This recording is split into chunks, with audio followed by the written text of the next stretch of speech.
Clara Whitmore did not scream when they dragged her through the dirt.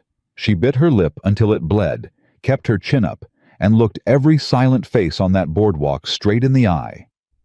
Every neighbor, every man she had greeted at church, every woman who had taken bread from her mother's hands. Not one of them moved. Not one of them spoke. That was the moment she understood Deadwood. Not the dust, not the heat, not even Gideon Voss. The silence was the real enemy. If this story already has your heart pounding, hit that subscribe button right now and follow every part to the end, and drop your city in the comments below, so I can see just how far this story has traveled. The trouble began the way most trouble in Deadwood began, quietly and in broad daylight, where everyone could see and no one would act. Clara Whitmore had ridden into town that Tuesday morning with a single purpose. She needed to speak to Gerald Purvis at the land office. She had the receipts. She had her father's signature. She had everything she needed to prove that the mortgage Gideon Voss claimed her father owed had already been paid in full twice over if the numbers were read honestly. And Clara Whitmore had always read numbers honestly. Her father had made sure of that. Thomas Whitmore had been a quiet man, the kind of man who kept his ledgers in pencil and his word in ink. He had built the Whitmore ranch from nothing, one fence post, one water line, one season at a time. He had taught Clara to ride before she could read. He had taught her to calculate interest rates before she could cook a proper stew. Land can be stolen, he used to tell her, tapping her temple with one rough finger. What's in here, nobody can take that. He had been dead for 6 weeks. The official story was a heart attack. Clara had never believed it. She had seen her father 2 days before they found him. He had been angry. Not sick angry in the focused, restrained way he only got when someone had crossed a line he considered sacred. He had told her to stay at the ranch. He had told her not to come into town until he sent word. Word never came. She had come into town anyway. The land office was locked. Gerald Purvis, the man who had worked that counter for 11 years, was gone. In his place, nailed to the door with a single iron spike, was a notice of debt foreclosure signed by Gideon Voss, countersigned by Sheriff Dale Cutter, and dated 3 days after Thomas Whitmore's burial. Clara had stood at that door for a long time, reading the notice twice, then a third time, her finger moving slowly under each line. Then she had turned around and walked directly toward the sheriff's office. She made it 4 steps. Rafe Calkin stepped out from between 2 buildings and planted himself in her path.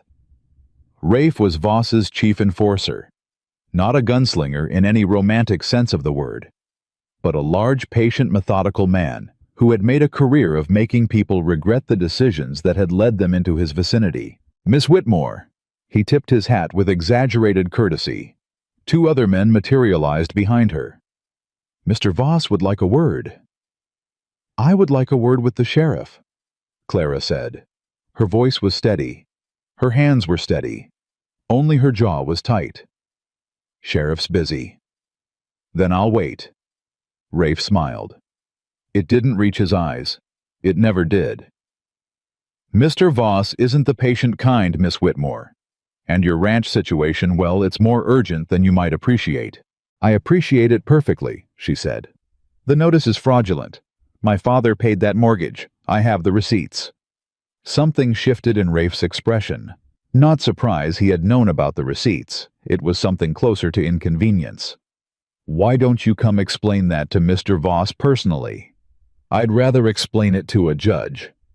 The smile left his face entirely. What happened next took less than 30 seconds.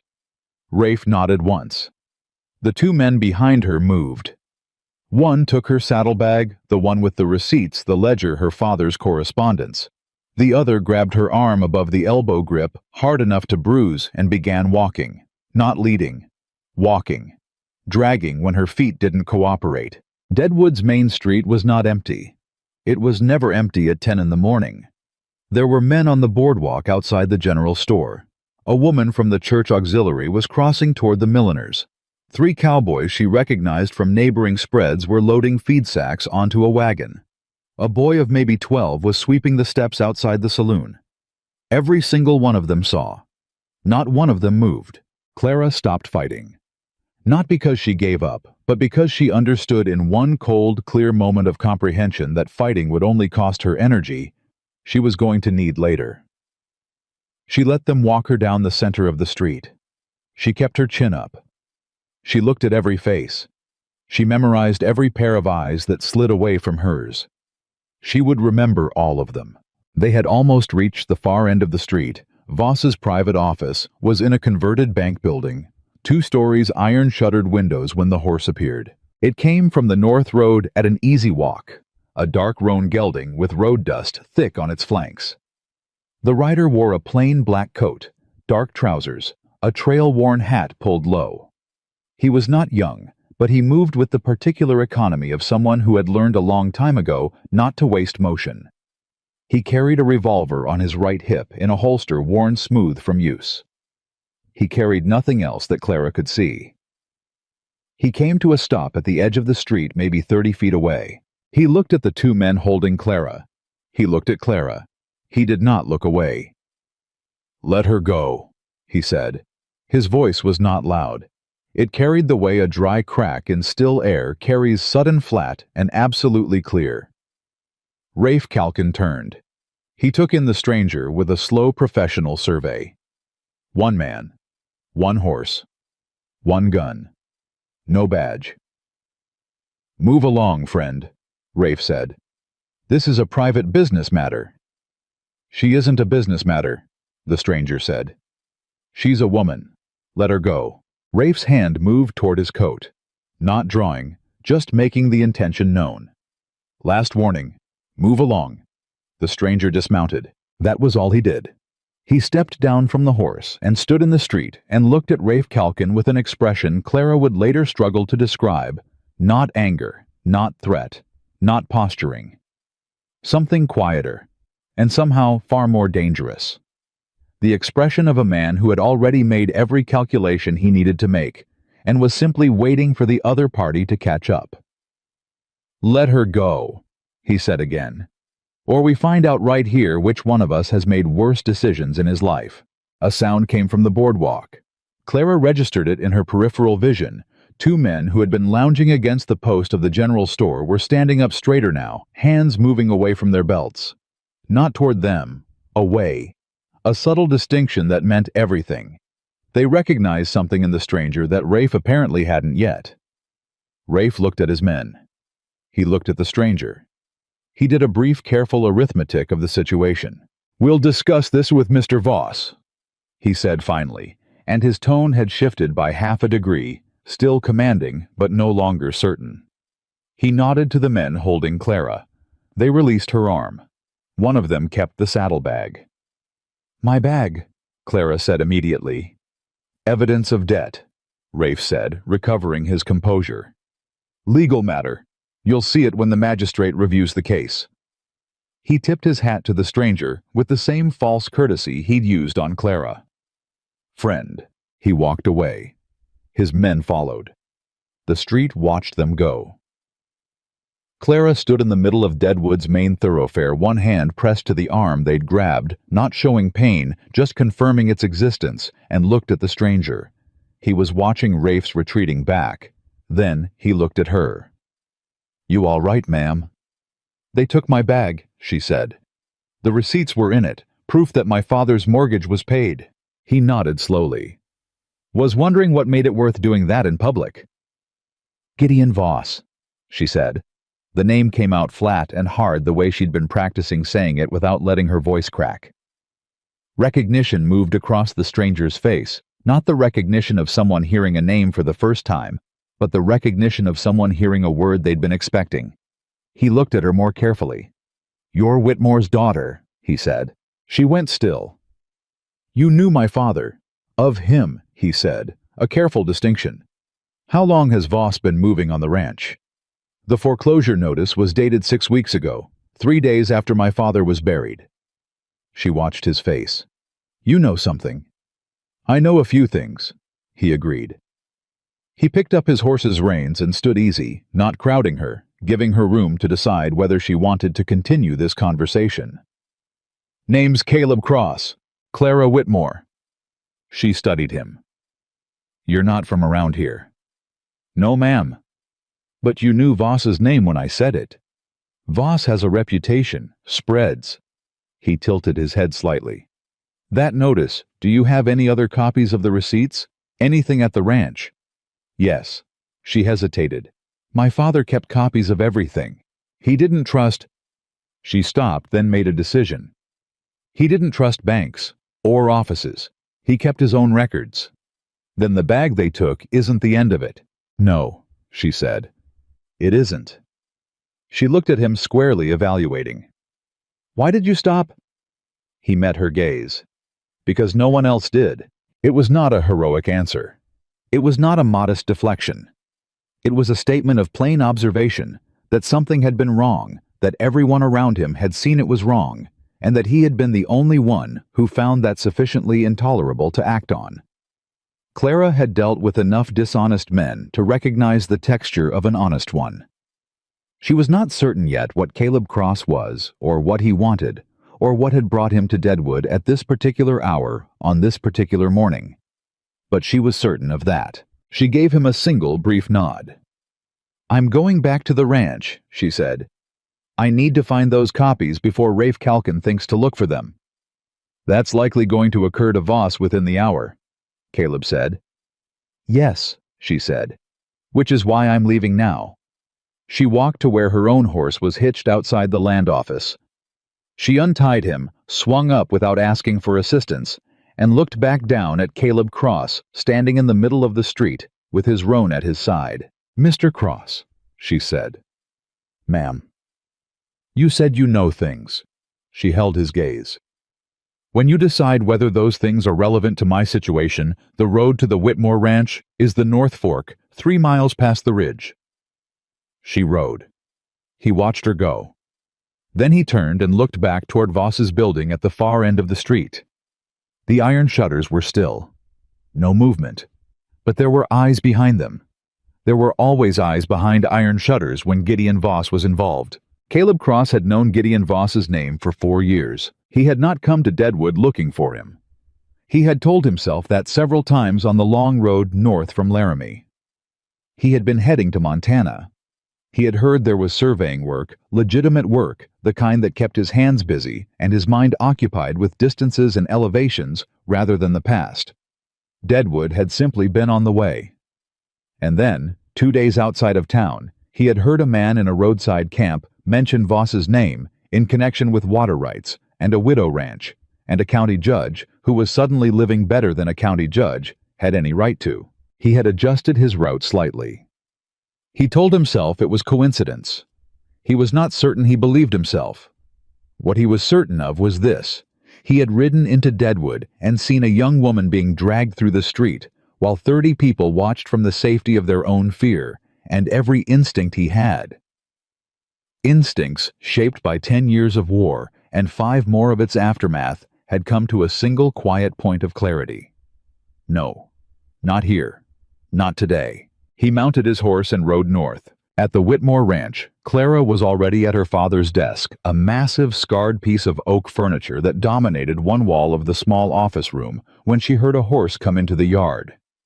She had the panel open at the base of the 3rd drawer, her father's hidden compartment that she had found by accident when she was 15, and she was pulling out papers with systematic efficiency. She did not stop. She listened to the horse, identified the gait, identified that it was one horse moving slowly and without urgency, and kept working. "It's Caleb Cross." The voice came from outside the door, announcing himself before she had to decide whether to reach for the rifle leaning against the wall. "Come in," she called. He came in, took in the scene: Clara on the floor beside the open desk compartment. Stacks of paper around her, working with the focused speed of someone who knew exactly what she was looking for, and said nothing. He closed the door behind him. He looked out the window first, scanning the yard, then the tree line, then the road. Nobody followed, he said. Yet, she said. Yet, he agreed. She found what she needed: 4 receipts, each one handwritten in her father's close, careful script, each one bearing Gideon Voss's own representative's counter-signature, dated across a span of 3 years. She held them up and looked at them in the light. They were real. Anyone with eyes could see they were real. The problem was that Voss owned the eyes in Deadwood. "I need a lawyer," she said. "A real one. Not from this county." Caleb turned from the window. Nearest impartial court would be Cheyenne, Judge Harold Marsh. He's old enough that Voss hasn't gotten to him yet, or hasn't needed to. She looked at him. "How do you know that?" "I've been paying attention to how Voss operates for a while." "How long is a while?" A pause. Not evasion measurement. Deciding what to say. 4 years. Clara set the receipts down very carefully on the desk. She looked at him with the same directness she'd given him in the street. "Mr. Cross, you arrived in Deadwood this morning at the precise moment that Gideon Voss's men were publicly humiliating me in the middle of the main street. You knew Voss's name before I said it. You know how his operations work, which courts he's compromised, and how long his reach is. And you've been your words paying attention to him for 4 years. She folded her hands. "I think you'd better tell me what you actually know." Caleb Cross was quiet for a moment. Outside, a meadowlark called once in the silence of the yard. The afternoon light was coming through the single window at a long angle, picking out the dust motes in the air and the worn places on the floorboards and the deep tiredness in the lines around his eyes. 4 years ago, he said, there was a ranch outside Laramie. Belonged to a family named Pruitt. Old Man Pruitt had water rights that sat across the path of a cattle corridor Voss wanted. The same pattern debt notice foreclosure legal maneuvering. The family didn't have anyone to help them read the documents. He stopped. "What happened to them?" Clara said. "They lost the ranch," he said. "And the eldest son." Another pause. Tried to fight back without thinking it through. "Were you there?" He met her eyes. "I should have been sooner." Clara was quiet. She understood suddenly and completely the nature of what Caleb Cross was. Not a savior arriving by coincidence, not a hired gun with an agenda, but something far more complex and in a way far more reliable. A man carrying a debt he intended to repay in the only currency available to him. "All right," she said. She gathered the receipts and squared them on the desk with precise, deliberate movements. "Here's what I know. My father's mortgage was paid. I have the proof. Voss forged a debt notice with a corrupted sheriff's countersignature. He wants this land because—" She paused, pulling at a thread in her thinking. "It's not just the water, is it?" Caleb's expression shifted. Just slightly. "No," he said. "It's not just the water. Tell me." He crossed the room and stood beside the desk. He looked at the receipts, then at the wall map her father had kept, a hand-drawn survey of the county faded at the edges, but meticulous at the center. He pointed to the Whitmore Ranch. Then he drew his finger north and east, tracing a line that ran through 4 other properties before connecting finally to the main rail junction 30 miles away. "Cattle corridor," he said. "Voss has been quietly acquiring or controlling every piece of land on this route for 2 years. Your father's ranch is the last piece he needs. Without it, the corridor has a gap. With it," he straightened. "He controls the movement of every head of cattle between here and the junction. He charges passage, sets prices. Anyone who doesn't pay doesn't move their livestock." Clara studied the map. She traced the line herself, checking his reading against her knowledge of the land. He was right. "That's why he couldn't just wait," she said slowly. "My father figured it out." "I believe so," Caleb said. The word believe landed with specific weight. Clara heard it. She filed it. "And then my father died," she said. Her voice stayed level. 3 weeks after he figured it out. Caleb said nothing. He didn't need to. Clara straightened up from the map. She picked up the receipts and held them against her chest. A physical decision. These were not going back in the compartment. These were coming with her. She looked at Caleb Cross with the clear, hard gaze of a woman who had spent the last 6 weeks grieving and the last 6 hours understanding, and had arrived somewhere on the far side of both. "I'm not leaving this ranch," she said. "I didn't think you were," he said. "Voss is going to send men. Tonight or by tomorrow morning at the latest. once he realizes the copies exist. Yes. Can you shoot? Something moved in his face, not quite amusement, but its shadow. Well enough. I have 3 ranch hands, good men. They've stayed even without pay for the past month. Her jaw tightened. I haven't been able to pay them because Voss's man at the bank froze my father's accounts the same day the death was reported. That's evidence too, Caleb said quietly. She stopped, looked at him. You're right. She turned back to the desk and pulled out a fresh piece of paper. Help me make a list. He sat down across from her. She dipped the pen. Outside, the afternoon moved toward evening, and somewhere behind the ridge, the sun was going down on a Deadwood that believed still that Clara Whitmore was a lone young woman with a grief-fogged mind and no allies and nothing left to fight with. It was one of the last comfortable beliefs that Deadwood would be allowed to hold for some time. The receipts were real, the records were intact, and the man sitting across the desk from Clara Whitmore, whatever else he was, whatever history he carried, whatever debt had brought him to this town on this day, was not going to look away. In Deadwood, that alone was already something close to extraordinary. The list they made that evening ran to 2 full pages. Clara wrote, and Caleb talked, and then Caleb wrote, and Clara talked, and somewhere in the middle of the second page, they stopped being a woman with a problem and a stranger with a conscience and became something more purposeful. 2 people building a case the way her father had built his ranch, one careful piece at a time. The ranch hands came in around sundown. 3 of them, Pete Greer, who was 50, and had worked for Thomas Whitmore for 9 years. Danny Alcott, 22, who had come to the ranch as a boy and never left. And Marcus Webb, a quiet man in his mid-30s, who had lost 2 fingers on his left hand in a sawmill accident and compensated by becoming the most precise shot on the property.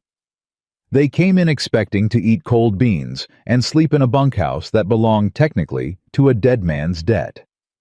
They found Clara at the kitchen table with a stranger, a lamp burning, and 2 pages of organized evidence laid out like a battle map. Pete looked at Caleb Cross the way men his age looked at strangers they hadn't decided about yet, carefully, without expression, reserving judgment. "Who's this?" he said to Clara. "Caleb Cross," she said. "He stopped Rafe Calkin's men in the street today." Pete looked at Caleb. "Stopped them how?" "Talked," Caleb said. Pete grunted. "Talking don't usually stop Rafe Calkin." "No," Caleb agreed. "But thinking about what comes after the talking usually does." Pete was quiet for a moment. Then he pulled out a chair and sat down. "All right, what are we doing?" That was Pete Greer in its entirety, a man who had decided and moved on, Clara explained. She laid out the corridor plan, the fraudulent debt notice, the frozen accounts, the receipts, and the copies she'd retrieved from the desk compartment. She explained it the way her father had taught her to explain numbers, without embellishment, without panic and sequence. The 3 men listened. Danny Alcott's jaw got tighter as she talked. Marcus Webb said nothing, but his remaining fingers on his right hand drummed once quietly on the table, then stopped. When she finished, Pete said, "How long do we have before they come?" "Tonight," Caleb said. "Or first light. Voss won't wait. He knows the copies exist now. He knew the moment Clara told Rafe she had receipts. He'll want them before she can get them to anyone who matters." "Can we get word to someone tonight?" Danny asked. "Not to Cheyenne," Clara said. "The telegraph office in town is—" She paused. "Voss's man runs it," Marcus said quietly. It was the first thing he'd said. "Has for 2 years." She looked at him. "You knew that—" "Suspected." His voice was flat and certain. "Wires I sent to my brother in Rollins. He never replied to 3 of them. My brother replies to everything. Had to ride out myself to find out they weren't delivered." Clara filed that. Another piece. Another name for the list. "So no telegraph," Pete said. "Rider to Cheyenne. 12 hours minimum," Caleb said. "Round trip with a response 3 days. We don't have 3 days." The table went quiet. Then Clara said, "What about Harlan Moss?" Caleb looked at her. "Harlan runs the Deadwood Register," she said. "My father trusted him. He's one of the only men in town Voss hasn't managed to buy or break. She looked at the receipts on the table. If Harlan publishes the evidence, the receipts, the account frees the death timing. It doesn't matter what happens to the copies. It's already public. Voss will come after the paper, Caleb said. Voss already doesn't like the paper, Clara said. Harlan's been printing small, inconvenient truths about county contracts for 3 years. Voss tolerates it because shutting down a newspaper draws attention he doesn't want. But she picked up the receipts. This is bigger than county contracts. Pete was nodding slowly. You'd need to get to Harlan tonight, before Voss sends someone to watch him. Yes, Clara said. I'll go, Danny said immediately. No, Clara said. I'll go. Harlan knows me. He won't open his door at night for anyone he doesn't know personally. She looked at Caleb. And you're not going into town alone. Rafe Calkin will be watching for you. I wasn't planning to go into town, Caleb said. Then what were you planning? He looked at the window. The yard beyond it was full dark now, the kind of dark that meant something coming or something waiting. Someone needs to stay here, he said. If Voss sends men to the ranch tonight and finds it empty, they'll burn it. The word landed on the table like a stone dropped into still water. Danny looked at Pete. Pete looked at Marcus. Marcus looked at Caleb Cross with the expression of a man recalibrating something. You think they'd burn it, Pete said. I think Voss is past the careful stage, Caleb said. He moved publicly today. That means he's made a calculation that the risk of caution is higher than the risk of force. Men like that, once they've made that calculation, they don't go back to patience. He paused. I've seen this pattern before. Where? Pete said. A beat. Laramie. Pete and Marcus exchanged a look that Clara couldn't fully read, something that acknowledged what hadn't been said more than what had. All right, Pete said. Danny and Marcus stay here with you. I ride with Miss Clara to the register. Pete, Clara started. Miss Clara, Pete said with the particular quiet firmness of a man who had watched her grow up and was not going to be redirected. Your father made me promise if anything happened to him, I'd look out for you. I have been doing a poor job of that for 6 weeks because I didn't know what we were dealing with. I know now, so I ride with you. That's how it is. Clara looked at him for a long moment. Then she nodded once. She picked up the receipts, folded them carefully, and tucked them inside her jacket against her chest, where she could feel them with every breath. We leave in 10 minutes, she said. She was out the door in 8. The ride to town took 40 minutes in the dark, keeping off the main road, moving through the back country that Clara knew by instinct and memory. Pete rode beside her and said nothing, which was the correct thing to do. She was thinking, and he knew it, and he let her think. What she was thinking about was her father's voice, the last time she'd heard it. Stay at the ranch. Don't come to town until I send word. He had known something was wrong. He had known it was dangerous. He had gone into town anyway alone without telling her why, without giving her the chance to argue or help or accompany him. Because that was the decision he'd made, and Thomas Whitmore, when he made a decision, did not reverse it. She understood that quality in him completely because she had inherited it entirely. She also understood now that it had killed him. She was not going to let it kill the ranch. The Deadwood Register occupied a narrow building 2 blocks off the main street, close enough to the center of town to matter far enough from Voss's office building to maintain a fiction of independence. Harlan Moss lived in the rooms above the press as he had for 15 years.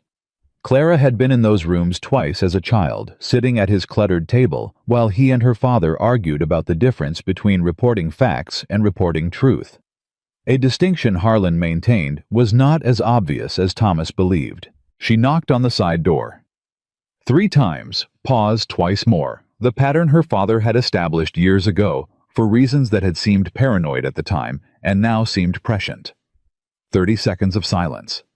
Then a light appeared in the narrow window beside the door, moved, and the door opened 2 inches on a chain. Harlan Moss was 60 years old, built like a man who had spent his life in cramped spaces and compensated by developing the gravitational density of someone twice his size. He wore spectacles and a nightshirt and an expression of undiluted suspicion. "Clara Whitmore," he said. Not a greeting, an identification. "Harlan," she said. "I need to come in." "Who's that?" He was looking past her at Pete. "Pete Greer. He works the Whitmore ranch." "I know who Pete Greer is." He looked at them both for another long moment. Then the chain came off. "Come in, quietly." The press room smelled of ink and metal, and something older beneath it, paper and time, and the specific mustiness of information that had been accumulated and stored, and never quite fully organized. Harlan set his lamp on the press housing and turned to face Clara with his arms crossed. "You look like your father when he was about to tell me something that was going to give me trouble," he said. "I'm about to tell you something that's going to give you trouble," she said. She put the receipts on the press. He picked them up. He read them. He read them again. He held the second one up to the lamp and studied the countersignature. "These are genuine," he said. "Yes. This is Voss's representative's signature." "Yes." He set them down. He looked at her with the expression of a man working through implications. "You understand what printing this means?" "I understand what not printing it means," she said. "My ranch is next. After that," she thought of the map, the corridor line Caleb had traced. "It won't stop. It hasn't been stopping. You've been covering the county contract irregularities for 3 years, Harlan. This is where all of those led." He was quiet. "He killed my father," she said. Not loudly. Not with the break in the voice that came from grief, with the flat, factual certainty that came from having had 6 weeks to move through the grief and arrive at the solid ground of knowing. "I don't have proof of that yet. But I will. And when I do, I need there to already be a public record of the financial fraud. I need people to already understand what Voss was building. Otherwise, the death looks isolated. It looks like a sad accident. It looks like exactly what he wants it to look like." Harlan Moss looked at the receipts on the press for a long time. "I'll need copies of these," he said. "I don't print originals, you keep those." "Agreed. And I'll need 2 days to write it properly. If I rush it, he'll find something to attack in the sourcing." "You have 1 day," she said. "They're coming for the ranch tonight or tomorrow morning. Once they move openly, everything accelerates." He looked at her. "1 day is not enough to write this properly." "1 day is what we have," she said. "You've been at that press for 15 years, Harlan. I've watched you write the truth on deadline and under pressure more times than I can count. Don't tell me you need 2 days. Tell me what you need tonight, and I'll get it for you." Something shifted in his expression. The resistance didn't disappear, but it became something more like respect, meeting stubbornness. 2 forces of equal weight, finding equilibrium. "I need the bank account freeze documentation," he said. "The date it was ordered, and by whose authority. I'll get it. I need at least 1 other witness who can corroborate the land corridor plan. Not just the receipts, the intent." She thought of Caleb Cross and the 4 years he'd spent paying attention to how Voss operated. She thought of the Pruitt family in Laramie, the ranch that had already been lost, the son who had tried to fight without thinking it through. She thought about what Caleb hadn't told her yet. "I'll get that too," she said. She took the receipts back, folded them into her jacket, and looked at Harlan Moss with her father's eyes and her own jaw. "1 day," she said. "1 day," he agreed. The word sounded like a door closing quietly behind them both. The ride back was faster. The moon had risen, and the back country trail was clearer, and Clara rode with the purposeful speed of someone who had stopped calculating risk and started calculating time. Pete kept up without complaint. He had ridden faster in darker times. They were halfway back to the ranch when Pete said, "Miss Clara." She looked at him. "They're behind us," he said. His voice was completely level. "2 riders, been on us since the edge of town." She did not look back. "How far?" "Far enough. Close enough." "They following or just watching?" "Following," he said. "Same pace as us. If they were just watching, they'd have stayed at the edge." She thought for exactly 3 seconds. The creek crossing at Milner's Bend. You know it. Since before you were born. If we take the east bank instead of the crossing, it adds 20 minutes, but loses the sightline. Only if they don't know the east bank, Pete said. Rafe Calkin's men are town men, she said. They know roads. They don't know land. Pete was quiet for a moment. Your father used to say the same thing. He shifted his horse's direction without another word. She followed. They took the east bank.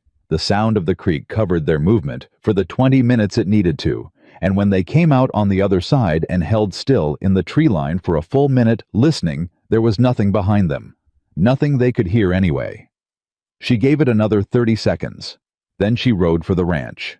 They came into the yard at a hard trot, and Caleb was already at the door, not surprised to see them, but reading their pace with the automatic alertness of someone who had spent years distinguishing between a rider returning and a rider fleeing. Followed, Clara said, dismounting. We lost them at Milner's Bend, but they know we went to town. Did Moss agree? One day. She looked at him steadily. I told him I'd get him corroboration of the corridor plan. A witness. Caleb was quiet for the moment. You're the witness, she said. You've tracked Voss's operations for 4 years. You know the Pruitt Ranch. You know the pattern. She held his gaze. Harlan Moss will not print speculation. He'll print documented testimony from a named source. Named, Caleb said. Named. Another silence. Longer this time. Marcus Webb appeared in the doorway behind Caleb. He looked at Pete.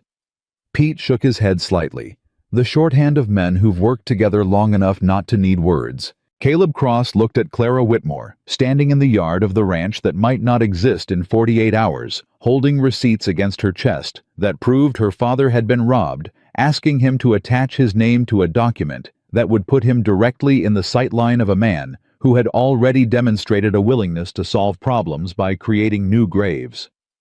There's something you don't know about me yet, he said. I assumed there were several things, she said. Tell me the relevant one. He looked at her for a long moment. The lamp from the doorway put one side of his face in light and left the other in shadow. And in that division was something that looked like the answer to the question she hadn't asked yet. Not who he was, but why he was here, and what Deadwood represented to him beyond a town on the road to somewhere else. My name is known to Gideon Voss, he said. If I sign testimony with my name, he will know immediately that I'm here. Not just a stranger who intervened in the street, me specifically, and he will know why. Clara let that land. Then carefully, why will he know why? Caleb stepped back from the doorway. He went to the table, pulled out a chair, and sat down in a way that meant they were not finished with this conversation, but he had decided to have it properly face-to-face at a table like a man who was done carrying something alone. Sit down, he said. I'll tell you about Wyoming. She sat, and Marcus moved back into the room, and Pete came in from the yard, and Danny Alcott, who had been watching the tree line from the far side of the bunkhouse, came in without being asked, because he had heard the gravity in Caleb Cross's voice, and understood that what came next was the kind of information that everyone present needed to hear. Caleb Cross looked at his hands on the table for a moment. Then he looked up. 4 years ago, he said, I was a Union Army scout working private security work in Wyoming territory. I was hired by a land consortium to survey a cattle route. Legitimate work, or I believed it was. 3 weeks into the survey, I realized the consortium was using my survey data to identify which smaller ranches sat in the path of the route. Not to negotiate with them, to build fraudulent debt cases against them. He paused. I went to the consortium's lead representative and told him I was withdrawing. He told me that if I withdrew, my survey notes would be submitted as evidence that I had been complicit in the scheme from the beginning. My signature was on documents I hadn't fully read. Silence in the room. The Pruitt Ranch, Clara said. Was one of 3, he said. I tried to warn them. I was too late for the Pruitts. I got the other 2 families out before the notices came, but the Pruitts... He stopped. Old Man Pruitt's eldest son tried to confront the consortium's representative directly. He was shot in what was reported as a robbery. And the consortium's lead representative, Clara said carefully, was Gideon Voss. His lieutenant, Caleb said. Voss was in the background then. He's moved forward since. He looked at the table. I've spent 4 years collecting documentation of his operations. Every ranch he's taken, every fraudulent notice, every judge and sheriff he's purchased. I have records that corroborate everything I just told you, and everything I traced to Deadwood. He looked up. But I'm also a man whose name is on Voss's documents. If I surface in Deadwood with testimony, Voss will immediately claim I'm a disgruntled former employee fabricating retaliation. Can he make that stick? Pete said. With a Deadwood judge, Caleb said. Yes. Not with a Cheyenne judge, Clara said immediately. No, he agreed. Not with Cheyenne. And not in a newspaper, she said. Harlan Moss doesn't need a judge's ruling to print the truth. He needs documented testimony and corroborating evidence. She leaned forward. You have 4 years of records, Caleb. You have names, dates, patterns across multiple counties. That's not a disgruntled employee. That's a documented case that Gideon Voss cannot make disappear just by saying your name. Caleb looked at her. He will come after you, she said, not softening it.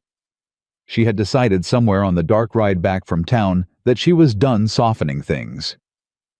The moment you surface, he will come after you directly. I am not going to pretend otherwise.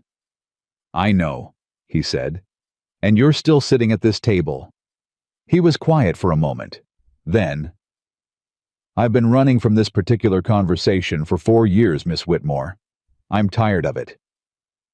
The room held very still for a moment. Then Pete said, I could use some coffee, in the tone of a man who understood that the essential decisions had been made and was now in favor of moving to the practical work of surviving them.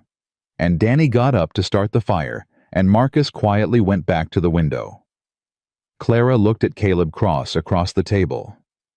We have 1 day, she said. Then let's not waste it, he said. She spread the second page of the evidence list between them and picked up the pen. Outside, somewhere beyond the ridge, the night was already moving toward its far edge.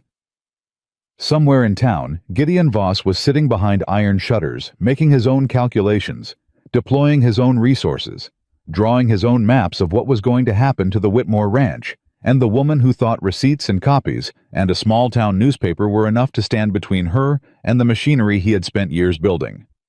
He was not wrong that he had built something powerful. He was wrong about what Clara Whitmore was going to do with 1 day, and a pen and the truth. She was her father's daughter after all, and Thomas Whitmore had taught her land can be stolen.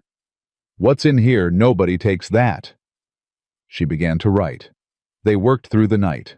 Clara wrote and Caleb dictated, and Pete checked figures against the receipts with the slow, deliberate accuracy of a man who had kept livestock accounts for 9 years and knew exactly how numbers could be made to lie if you let them. By the time the lamp needed refilling for the second time, they had 4 pages of documented testimony. The Pruitt Ranch, the 2 other Wyoming families, the survey documents Caleb had signed, the dates, the names, the methodology Voss used to build fraudulent debt cases from legitimate paperwork. Marcus Webb stayed at the window the entire night. He said very little. He didn't need to. Danny fell asleep sitting up against the wall sometime around 3 in the morning, and nobody woke him because he was 22 and had been running on borrowed energy for 6 weeks, same as the rest of them. And at least one person in the room should be rested for what was coming. At first light, Clara read back everything they had written. Then she read it again slower, the way her father had taught her, not for meaning, but for gaps. The places where the logic skipped a step. The seams where a hostile attorney could insert a wedge. She found 2. Here, she said, pointing.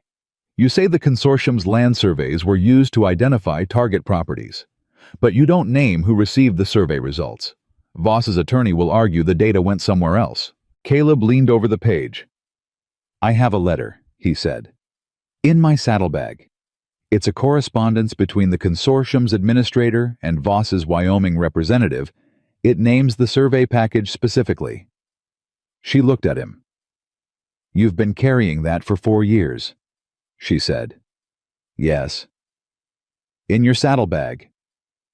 "It's safer than a bank," he said, with the particular flatness of a man who had spent 4 years watching Voss corrupt financial institutions and had drawn the obvious conclusion. Pete made a sound that might have been a laugh under different circumstances. Caleb went out to his horse. He came back with a leather document wallet worn at the corners, the kind of thing that had been handled often enough that the leather had taken on the shape of the hands that carried it. He opened it at the table and laid the letter out carefully, like something fragile, which it was not physically, but in every way that mattered. Clara read it. Her face didn't change while she read. That was something Caleb had already noticed about her. She absorbed information without performing a reaction to it, which meant that when she finally did react, it was real. "This names Voss directly," she said. "Yes. His full name, his Wyoming office address, and the specific transaction." "Yes." She set the letter down. She looked at Caleb Cross with an expression he couldn't immediately categorize, not gratitude, not relief, something more complex. The look of a person who has been alone with a problem for a very long time and has just discovered unexpectedly that they were not entirely alone after all. "Why didn't you use this 4 years ago?" she said. The question was honest. It deserved an honest answer. "Because 4 years ago," he said, "I was a man whose name was on consortium documents, carrying a letter that named a powerful man who had already demonstrated he could make problems disappear. I went to 2 lawyers in Laramie. The first one declined. The second one took my money, met with me twice, and then sent me a note saying he had a conflict of interest and could no longer represent me." He paused. Voss got to him. I don't know how quickly or how much it cost, but he got to him. After that, he looked at the letter. I kept moving. I kept collecting. And I waited for the situation where I wasn't the only one with something to lose. Silence. Then Pete said quietly, "You're not the only one now." "No," Caleb said. "I'm not." Danny woke up in the corner, blinking hand going instinctively to the rifle across his knees, before he remembered where he was. He looked at the table. He looked at the lamp which was burning its second fill of oil. He looked at Clara, who had been awake all night, and showed it only in the precise way she was holding her pen, slightly tighter than necessary, the grip of someone running on will, rather than rest. "They didn't come last night," Danny said. "No," Clara said. "Why not?" "Because last night wasn't the move," Caleb said. "Last night was watching, finding out where we went, who we talked to.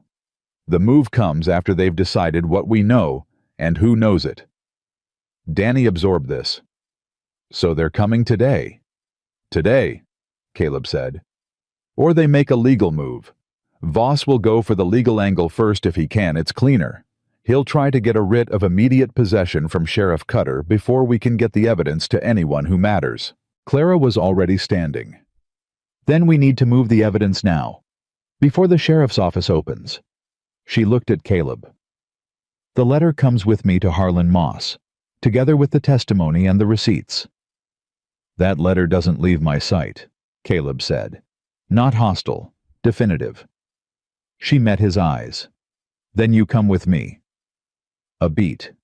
"All right," he said. Pete looked at Marcus. Marcus gave the smallest nod. The arrangement was understood. Pete and Danny would hold the ranch. Marcus, who was the best shot on the property, would ride the perimeter until they returned. Clara folded the testimony pages around the receipts, tucked them inside her jacket, and held out her hand to Caleb for the letter. He looked at her hand. "I said it doesn't leave my sight," he said. "And it won't," she said. "Because you'll be riding next to me." He put the letter in her hand. She tucked it inside her jacket with the receipts over her heart and walked out to the horses. The ride to town was faster and more dangerous than the night before because it was daylight, which meant they were visible. And visible meant that anyone Voss had positioned on the road would see them coming. Caleb rode slightly ahead and slightly to the right, a positioning Clara noticed, and understood he was angling himself to take the first angle of fire from the north side, which was the approach Rafe Calkin's men had used the previous morning. She didn't comment on it. She was busy thinking. What she was thinking about was the second gap in the testimony, the one she hadn't filled yet. Harlan Moss had asked for corroboration of the corridor plan beyond Caleb's account. One witness, even a well-documented one, could be attacked. Two witnesses from different sources with no connection to each other was something harder to dismiss. She was thinking about Gerald Purvis. Gerald Purvis, who had run the land office for 11 years. Gerald Purvis, who had disappeared the same day the foreclosure notice appeared on his door. Gerald Purvis, who had worked inside that office and processed every land transaction in the county for over a decade, and who, if he was still alive and still in the territory, had seen Voss's corridor acquisitions from the inside. She had not mentioned Gerald to Caleb yet. She wasn't sure why. Partly because she wasn't sure where he was. Partly because she wasn't sure if she found him, whether he would talk. Partly because she was afraid of what he might tell her about her father's last week. She filed it. Not now. Get the evidence to Harlan first. They made it to the register without incident.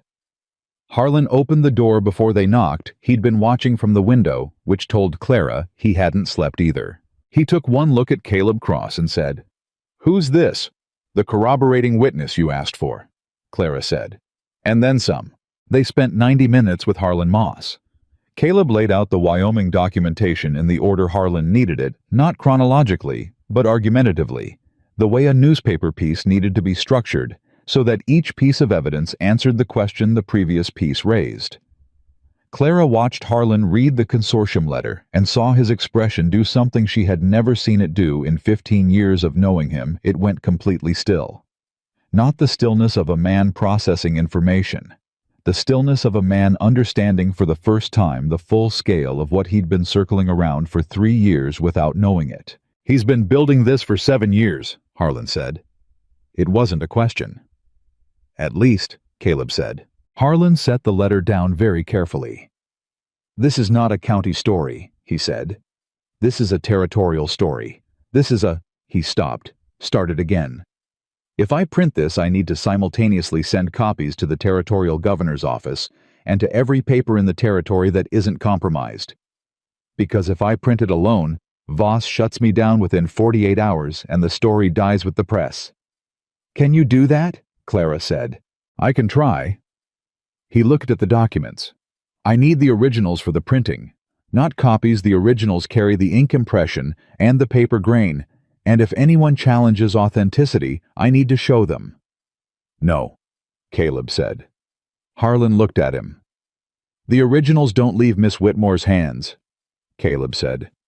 "You make your copies here now with us present. The originals go back in her jacket when you're done." Harlan looked at Clara. She nodded once. He made his copies. He was fast and precise, the efficiency of a man who had been working a press for 15 years and knew exactly how to reproduce a document without losing a detail. When he was done, Clara checked each copy against the original before she put the original back. Caleb watched the door. "How long to set the type?" Clara asked. 6 hours if I don't sleep, which I won't." Harlan gathered the copies and looked at both of them. "There's something else." Clara went still. Harlan set down the copies and reached into his desk, the deep bottom drawer that he kept locked with a key he wore on a cord around his neck. He pulled out a sealed envelope. "Your father came to me," Harlan said. 8 days before he died. The room got very quiet. "He gave me this," Harlan said. "He told me not to open it unless he was dead, or unless you came to me with proof of the fraud. He said—" Harlan's voice shifted just slightly. "He said if both things were true, it meant he hadn't been wrong about what he'd found." Clara's hand was extended before she knew she'd moved it. Harlan placed the envelope in her palm. Her father's handwriting on the front. Her name. 2 words below it in smaller letters. "You'll know." She did not open it in front of them. She was not sure she could open it in front of anyone. She pressed the envelope against her chest alongside the receipts and the consortium letter, and she breathed through it, the grief and the fury and the love, and the terrible clarifying confirmation that she had been right. Her father had known. He had prepared. He had trusted her to find her way to this room with this evidence and this man and this moment. He had known her well enough to know she would. "Thank you, Harlan," she said. Her voice was steady. It cost her something to make it steady, but she paid it. 6 hours, he said. He was already moving toward the press. "Don't come back here before then. If Voss's men are watching the building, your presence confirms there's something worth watching." She nodded. They left. On the street, Caleb moved to her left without discussion, putting himself between her and the wider approach from the direction of Voss's building. He didn't look at her. He was watching the street. "You all right?" he said. "No," she said. "But I will be." They were halfway back to the horses when the deputy stepped out from the alley. Not Rafe Calkin. Not one of Voss's hired men.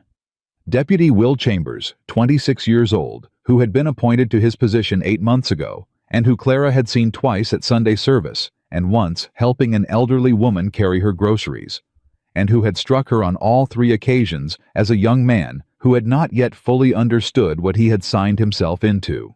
He was not drawing his gun. His hand was nowhere near it. He was standing in the alley mouth with his hat in his hands, turning it by the brim, and he looked like a man who had been rehearsing something and had lost his confidence at the critical moment. "Miss Whitmore," he said. "Mr." He looked at Caleb, not knowing the name.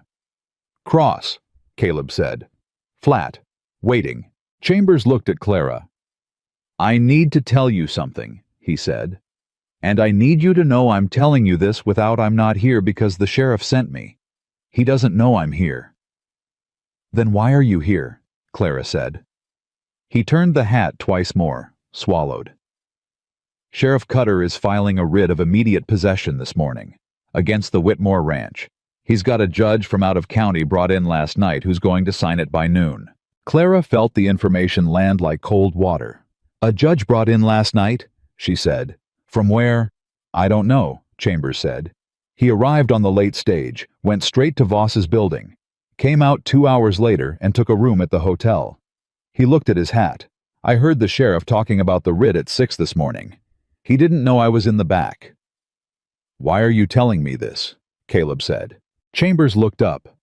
His jaw was tight with something that took Clara a moment to identify, not fear, not ambition. Shame. The very specific shame of a young man who had spent 8 months slowly understanding that the institution he'd joined was not what he'd believed it to be, and who had reached the point where continuing to say nothing felt like an active choice rather than a neutral one. "Because my father was a rancher," he said, "before he lost the land." Silence. "When?" Clara said quietly. 6 years ago. Bad debt. Bank called the note early." He paused. "We didn't know then what we know now about how those things got arranged." His eyes went to Caleb Cross, and Clara watched the recognition happen, not of Caleb specifically, but of what Caleb represented. Someone who also knew. Someone who had been tracking the pattern longer than Chambers had been aware there was a pattern. I can't testify publicly right now." Chambers said, the words coming out tight and controlled. "I have a mother in Laramie and a sister who's 17. If Voss—" He stopped. "I understand," Clara said.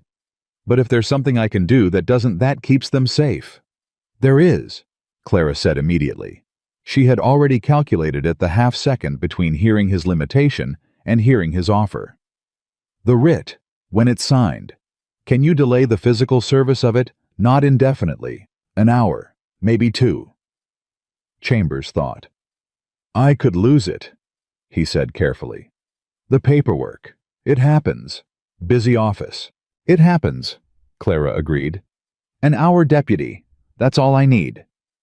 He looked at her for a moment with the expression of a man stepping off a ledge he'd been standing on the edge of for 8 months. "1 hour," he said. "Maybe a little more if the sheriff gets lunch at the hotel." He put his hat back on. "I was never in this alley." No, Clara said. You weren't. He left. He walked without hurrying, the practiced walk of a man who had somewhere legitimate to be, and he turned the corner and was gone. Caleb looked at Clara. An hour, he said. An hour is enough if we move now, she said. She was already thinking through it. The writ meant legal possession by noon, which meant Voss had decided to use the law as the opening move and force as the follow-up, which meant the ranch hands needed to know, which meant someone had to ride out now, which meant, Pete, she said. I need Pete and the men out of the ranch before the writ is served. If they're present when the sheriff arrives, Cutter will arrest them for obstruction. I can't lose the men.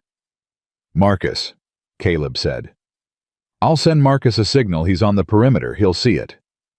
What signal? He looked at her. I'll ride out myself. You can't, Miss Whitmore. His voice was even. You need to go back to Harlan Moss with this information. The writ changes his timeline. He may need to print tonight instead of waiting 6 hours. That conversation needs to happen now, and it needs to be you who has it because Harlan Moss trusts you. He held her gaze. I'll get the men clear of the ranch. I'll be back before noon. She wanted to argue. She ran the arithmetic instead, and the arithmetic agreed with him. Be careful, she said. Always am, he said. It wasn't true, and they both knew it. But it was the right thing to say, and he said it without making it sound like a performance, which was its own kind of honesty. He went for his horse. She went back to the register. Harlan was already at the typecase when she came back through the side door. He looked up, read her face, and set down the letter blocks. What happened? He said. Right of immediate possession. Noon. She watched his expression. Outside judge brought in last night. Voss's man. Harlan's jaw moved once. Then he turned to the press with a focused deliberateness that Clara had seen in her father when Thomas Whitmore made a decision he wasn't going to reconsider. I need 2 more hours of setting type, Harlan said. And I need you to write the lead paragraph, right now, sitting at that desk. He pointed without looking at her. You write it. I've been covering the edges of this story for 3 years, and I'm too close to it. You're Thomas Whitmore's daughter, and you've been living inside this evidence for 6 weeks. You write the first 200 words. The rest I can do. She sat down. She picked up the pen. She looked at the blank page for exactly 4 seconds. Then she began to write. She wrote about her father. Not about the fraud, about Thomas Whitmore standing at the fence line of the ranch at dusk, the way he checked each post by hand, because he said you couldn't trust your eyes, you had to feel for rot. She wrote about the ledgers he kept in pencil. She wrote about the morning she had ridden into town with a receipts folder and found a foreclosure notice on a locked door. Then she wrote the numbers. Precisely in sequence, the way he had taught her. Harlan read it over her shoulder as she finished. He was quiet for a moment. Your father raised you right, he said. He raised me to read carefully and write plainly, she said. I'm told it's useful. Right now, it's the most useful thing in this territory, he said. He took the page and went back to his typecase. Clara sat at the desk. She reached into her jacket and took out the envelope. Her father's handwriting. Her name. She opened it. Inside was a single page folded twice. Not a letter.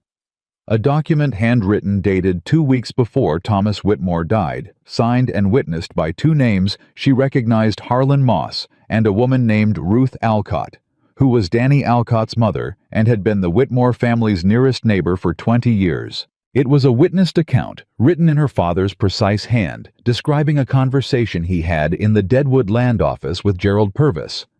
The conversation in which Gerald had shown Thomas in confidence a private survey map that Gideon Voss had filed under seal. A map that showed the complete cattle corridor route, annotated with the acquisition status of each property along it. Properties already controlled were marked with a solid line. Properties still to be acquired were marked with a dotted line. The Whitmore Ranch was marked with a dotted line. Below the map description in her father's handwriting, a single line, Gerald is afraid. But he knows where the original map is filed. Look for him in Salvation Creek, the Miller boarding house. He trusts no one in Deadwood anymore. Tell him Thomas sent you." Clara sat with the page in her hands for a long time. Gerald Purvis was alive. He had the original map. And he was 40 miles away in a boarding house waiting for someone he trusted to come find him. She looked up at Harlan Moss's back, bent over his typecase, with the focused attention of a man setting words that mattered. "Harlan," she said. He didn't look up. How long has Gerald Purvis been gone from town?" A pause in the typesetting. 6 weeks, Harlan said. "Left the same night your father." Another pause. "Same night." "He's in Salvation Creek," she said. "Miller's boarding house." Harlan turned around. He looked at the page in her hands. He looked at her face. "Tom knew where he went," Harlan said. It wasn't a question. "Tom knew everything," she said. "He just ran out of time." Harlan set down his letter blocks. "Gerald Purvis with that map," he said slowly, "is not a newspaper story anymore. That is a territorial prosecution." "Yes," she said. "That map in a court of law in Cheyenne with Gerald's testimony, Voss doesn't recover from that. Not legally. Not financially. Not in this territory." "Yes," she said again. Harlan looked at her with the expression of a man adding a column of figures and arriving at a sum that was larger and more consequential than he had anticipated. "Someone needs to go to Salvation Creek," he said. "Someone will," she said. She folded the page and put it back in the envelope and put the envelope back inside her jacket, against her heart, where her father had left it. Outside somewhere toward the main street, she heard a horse moving at a trot. Not Caleb's pace, not one of her ranch hands. Voss's men moved at that particular rhythm, unhurried and purposeful, the pace of people who believed they had already won and were simply processing the paperwork. They were wrong. But they didn't know that yet. And in the press room of the Deadwood Register, Harlan Moss turned back to his typecase and began setting words that Gideon Voss, in 7 years of careful methodical acquisition and corruption and erasure, had never once considered a threat worth preparing for. The truth plainly stated in black ink on paper, coming at him faster now than anything he had ever tried to outrun. Caleb made it back to the ranch in under 30 minutes.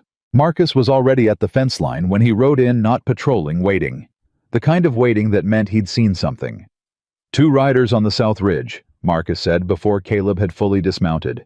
Been there 40 minutes. Not moving, just watching.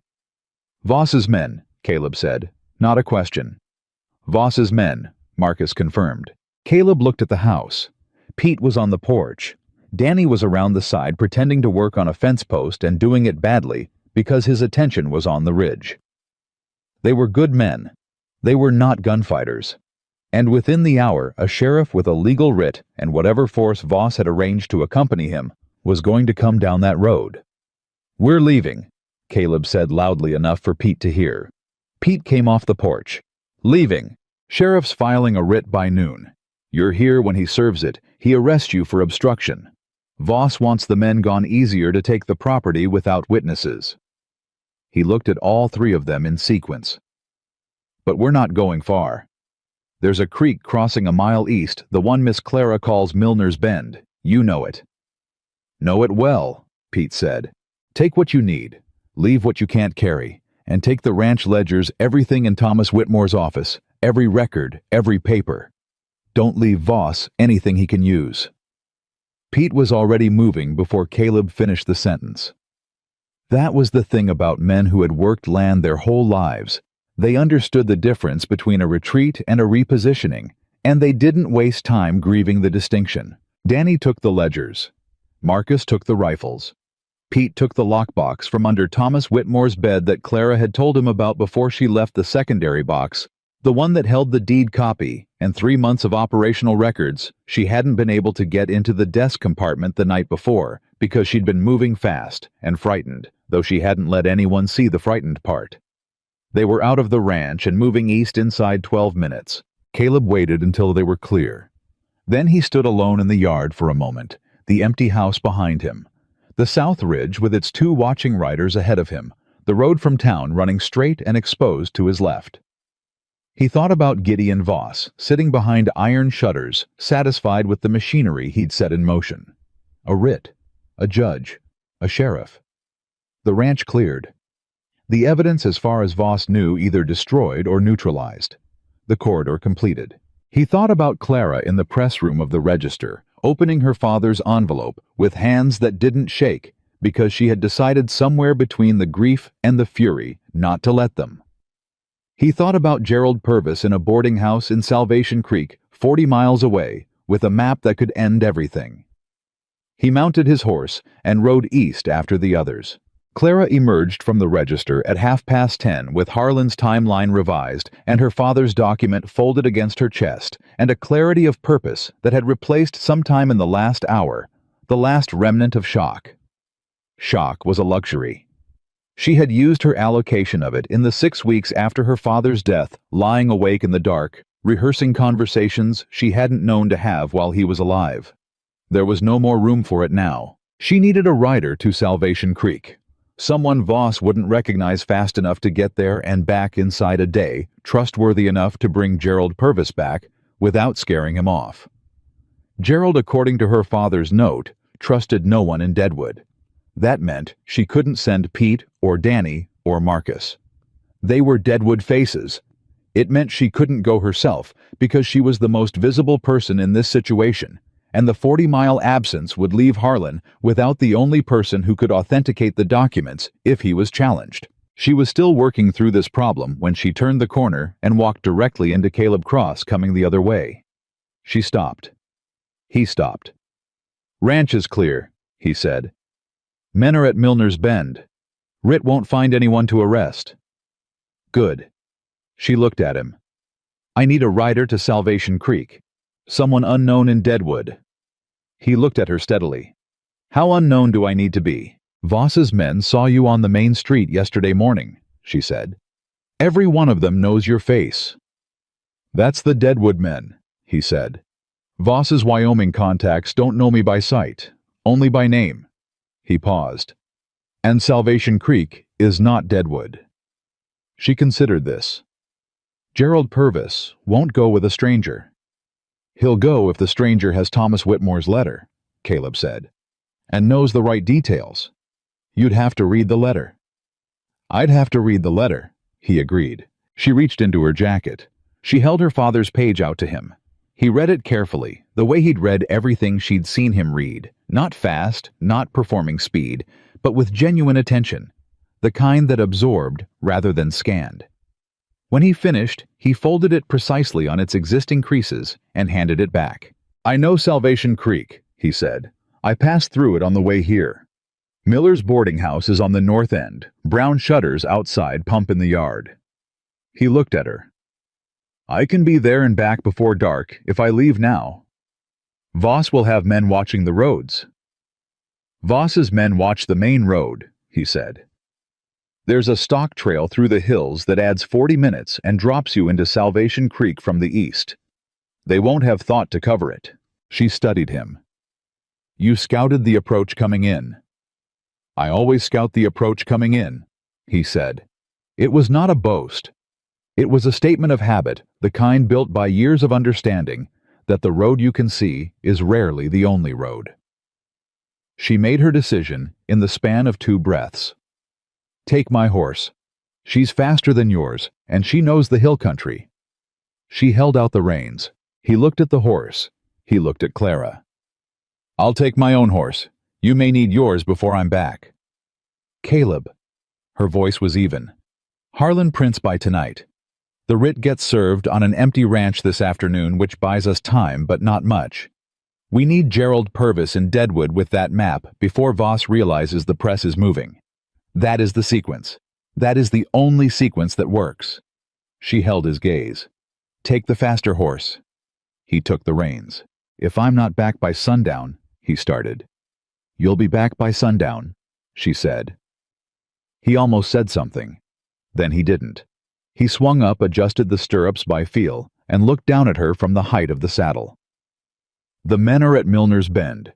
he said. "Pete knows the situation. If anything moves before I'm back, he'll know what to do." "I know Pete Greer," she said. "He's been knowing what to do since before either of us arrived."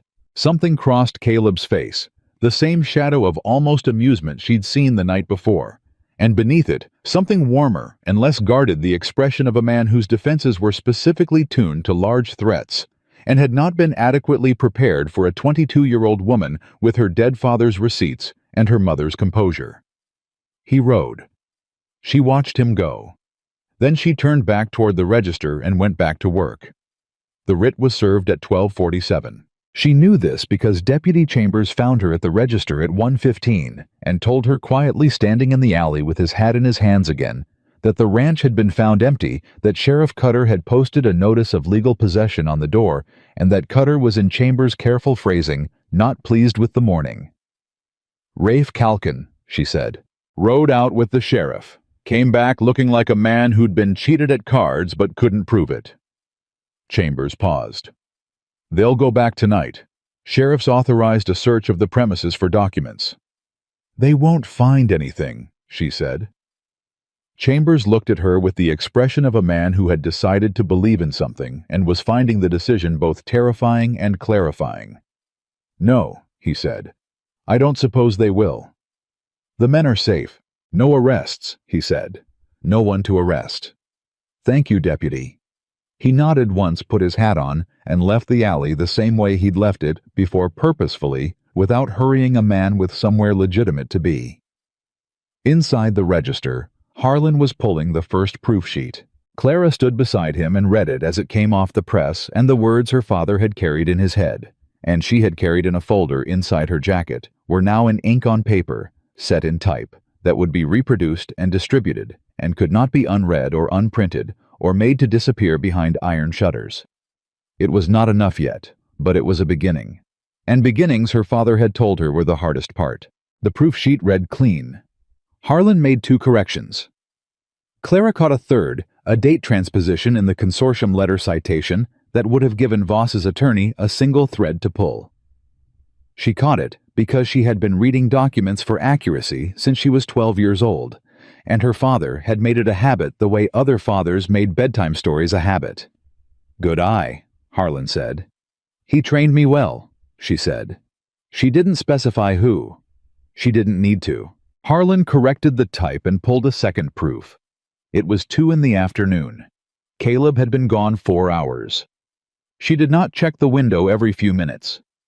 She checked it at measured intervals, the way you checked a wound, not constantly, which helped nothing but regularly enough to catch deterioration before it became disaster. At 2:45, Pete Greer appeared at the register's side door.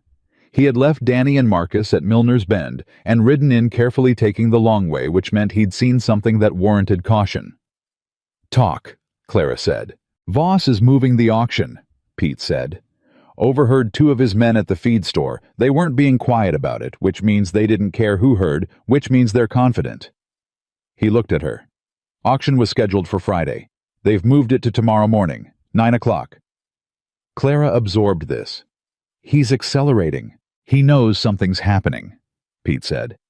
"He doesn't know what, but he can feel the weight of it. Men like Voss, they can feel when a room shifts, even when they can't see who moved." She thought about that, about what Voss could have picked up. The ride to the register last night, the followed return, the empty ranch. Something had told him the timeline was compressing, and he was pushing the auction forward to lock in the legal transfer before the situation clarified. "If the auction happens before the paper prints," she said slowly, "and before Gerald Purvis gets here with the map." "The legal transfer completes," Pete said. "And even if the paper prints after Voss has a signed deed. Fighting a signed deed is years in court. He knows that." "How many people at the auction?" "It's a public auction. County rules require public notice and open bidding." Pete looked at her. "There'll be townspeople there. Whatever they're afraid to say on the street, they'll hear what happens in a public auction." Clara was quiet for a moment. Then she said, "Harlan, how many copies can you print tonight?" Harlan looked up from the press. "If I print through the night, 300, maybe 350. Can you have 50 ready by 8 tomorrow morning? He calculated. If I don't sleep. You've already established that's not a condition, she said. He almost smiled. 50 by 8, he said. Yes. Pete. She looked at him. I need those 50 copies in the hands of every person attending that auction before it starts. Every rancher, every business owner, every woman whose husband is standing in that crowd, before Voss's auctioneer calls the first bid. Pete looked at the press, at the proof sheet, at Clara. You want to hand Voss's evidence to the crowd he's counting on to be too afraid to object, he said. I want to hand Thomas Whitmore's evidence to the people of this county and let them decide what they do with it, she said. In public, in daylight, where Voss can't make it disappear. Pete Greer was quiet for a long moment. Your father, he said finally, would have done exactly this. I know, she said. He didn't get the chance. She picked up the corrected proof sheet and read it one more time from the first word to the last. Every line was true. Every figure was documented. Every name was earned. She set it down. Print it, she said to Harlan. The press began to move. Caleb Cross rode into Salvation Creek at 3:30 in the afternoon, trail dusty, and moving at the efficient pace of someone who had calculated exactly how much time he had and was spending it without waste. Gerald Purvis was not at Miller's boarding house. The woman at the front desk, Mrs. Miller herself, a compact, watchful woman in her 60s, who had clearly developed a professional suspicion of strangers, asking after her boarders told him that Mr. Purvis had gone to the livery stable to check on his horse as he did every afternoon, and would be back by 4. Caleb sat on the porch and waited. Gerald Purvis came back at 3:50, and he saw Caleb Cross sitting on the porch, and he stopped walking. He was a slight man, middle 50s, with the particular coloring of someone who had spent years indoors doing close paperwork, and had recently started spending time outside, so that he had the beginnings of a tan, sitting awkwardly on a complexion not designed for it. He was carrying a paper bag from the dry goods store, and he held it in front of him like a shield, which told Caleb everything he needed to know about how Gerald Purvis had been spending the last 6 weeks. I don't know you, Gerald said. He said it from 10 feet away. No, Caleb said. But you knew Thomas Whitmore. Gerald went still. My name is Caleb Cross. Tom sent me. He watched the man's face move through 3 distinct responses in rapid succession. Fear, then the specific quality of grief that came with hearing a dead man's name said simply and without ceremony. Then something cautious and waiting that might, under the right conditions, become hope. He left a letter for Clara. She sent me here. Clara's alive, Gerald said. It wasn't a question. It was a need being confirmed. Clara is very much alive, Caleb said, and she needs what you have. Gerald looked at him for another long moment. Then he looked at the door of the boarding house, then at the street behind Caleb, then at Caleb again. Come inside, he said. Not the front room, the back. The back room was small and full of Gerald Purvis's careful disorder books, stacked by subject papers organized by date. A professional habit of mind that had followed him into hiding and kept him sane there. On the small table was a leather case latched the kind used for survey documents. Caleb saw it and understood immediately why Gerald Purvis had survived 6 weeks in Salvation Creek. He had not run empty-handed. Gerald set the paper bag down and faced Caleb directly. How did Clara find me? Tom's letter described this location. He witnessed, documented what you showed him in the land office. Gerald closed his eyes briefly. He told me not to show anyone else. I showed him because Tom was the kind of man you showed things to. Because you knew he'd do something with it. He opened his eyes. And then he died. Voss, Caleb said. I can't prove it, Gerald said, but I know it. The timing Tom came to see me on a Wednesday. He died the following Monday. 4 days. His jaw worked. 4 days between me showing him that map and them finding him. You went to Salvation Creek the night he died, Caleb said. I went the same afternoon. I didn't know about Tom until later. Gerald's voice was tight and controlled. I saw Rafe Calkin coming out of Voss's building with two men I didn't recognize. Men I hadn't seen before. I knew what that meant. I took the map case and I left. You were right to leave, Caleb said. And you were right to wait. The moment is now Gerald. Clara has the receipts, the Wyoming documentation, and Harlan Moss is printing tonight. But Voss has moved the auction to tomorrow morning. We need the original map in Deadwood tonight. Gerald looked at the leather case on the table. If I go back, he said, Voss will know I'm there. Yes, Caleb said. He will. That's not a comfortable fact. No, Caleb said. It isn't. He looked at the man across the table, a middle-aged land office clerk who had spent 6 weeks alone in a boarding house with a leather case full of evidence, afraid and careful and stubbornly quietly alive. Gerald, what you have in that case is the difference between a newspaper story and a criminal prosecution. Between Voss paying a fine and Voss facing a territorial court. You know that. Gerald's hands moved to the leather case. He didn't open it. He just rested his palms on it, the way a man rested his hands on something he'd been protecting for so long that the protection had become its own kind of weight. Tom said to trust Clara, Gerald said. Tom was right, Caleb said. Gerald looked at him for a long moment. Then he stood up, picked up the leather case, and looked around the room with the expression of someone calculating what they needed to take and what they could leave. I'll need 10 minutes, he said. Take 8, Caleb said. They rode back on the stock trail, Caleb in front. Gerald behind, moving at the pace the terrain allowed, and a little faster than comfort recommended. Gerald Purvis, it turned out, could ride adequately and handle urgency with the practical focus of a man who had been quietly preparing for this moment for 6 weeks without knowing exactly when it would arrive. They came into Deadwood's back approach as the sun was moving toward the ridgeline and the main street was settling into the particular late afternoon tension that Caleb had learned to read as a town holding its breath. He went straight to the register. Clara heard the horses and was at the door before they dismounted. She saw Caleb. She saw the man behind him. She saw the leather case. Her face did something complicated and brief and then composed itself. Gerald, she said. Clara. His voice had the weight of 6 weeks of guilt in it. I'm sorry I wasn't there when I should have found a way to get word to you. You kept the map, she said. That's what mattered. She stepped back to let them in.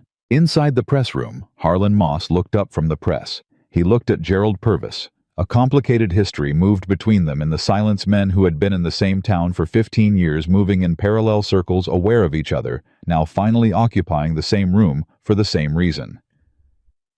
Gerald, Harlan said. Harlan, Gerald said. I brought the map. He put the leather case on the press housing and opened the latch with hands that were steady.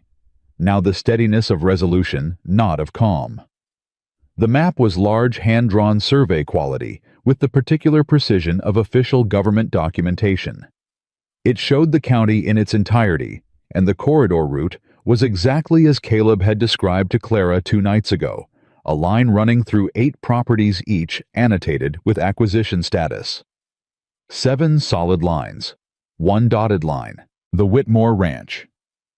Below each property, marking in a small neat hand that Clara recognized immediately as not her father's, not Gerald's, an administrative hand, the kind trained to produce consistent letter forms under production conditions, was a notation, a price, a method, a timeline. For the Whitmore Ranch, the notation read, deceased, estate in probate, debt notice filed, auction scheduled. Clara looked at that notation for a long time. She looked at the date it had been written. The date was 2 days before her father died. The room got very quiet. The map was filed before he died, she said. Her voice was absolutely flat. Voss filed the acquisition notation before my father was dead. Gerald said nothing. He had known this for 6 weeks. He had been carrying it. Harlan said nothing.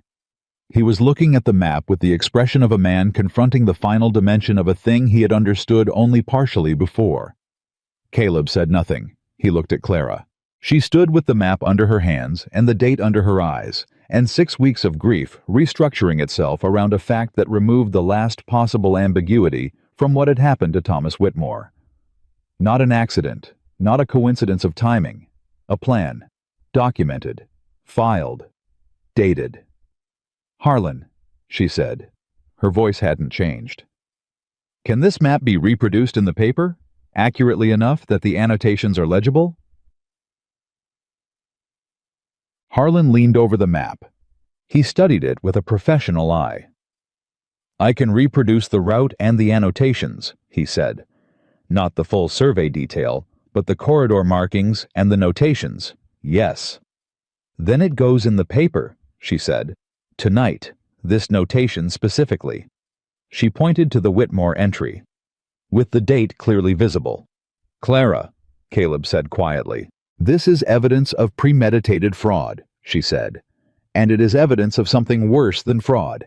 And every person in this county who attends that auction tomorrow morning is going to have a copy of this paper in their hands before Voss's auctioneer opens his mouth." She looked at Harlan. "Print it." Harlan looked at her with the expression she'd seen once before, the recognition of something that had moved beyond the negotiable into the territory of simply what was going to happen. He went to the press. Outside, Deadwood was moving into evening. Lamps were coming on in the hotel windows, and the saloon was starting its nightly accumulation of noise, and the main street had its familiar end-of-day rhythm. Horses being stabled, boardwalks, emptying shutters being drawn. Behind iron shutters at the far end of the street, Gideon Voss was preparing for an auction he believed he had already won. He did not know about the map. He did not know about Gerald Purvis.